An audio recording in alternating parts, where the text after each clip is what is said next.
Sindaco Luciano Fregonese, questa sera Donald Trump annuncerà i tanto temuti dazi, con il rischio che anche le colline di Conegliano e Valdobbiadene vengano colpite, e così anche tutto il Prosecco. C'è preoccupazione per questo?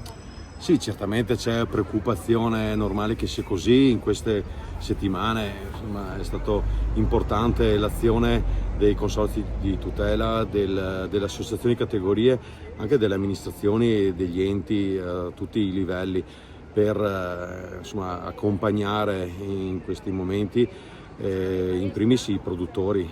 Abbiamo molti produttori, molte famiglie qui a Valdobbiadene, in tutto il territorio.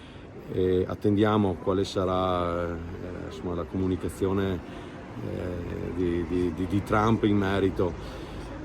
Io ho fatto un invito a Trump e in generale a tutti gli americani di venire qui sulle nostre colline di Valdobbiadene per vedere dal vivo e da vicino qual è non solo la bellezza ma anche la fatica e il lavoro dell'uomo nell'agricoltura, ma anche l'accoglienza, l'ospitalità e la passione con la quale le persone lavorano e vivono il nostro territorio, per capire che all'interno di una bottiglia non c'è solo un prodotto soggetto a dazi, ma c'è tutto quello che si può vivere venendo qui, quindi la passione, l'amore, la fatica, la tradizione, la storia.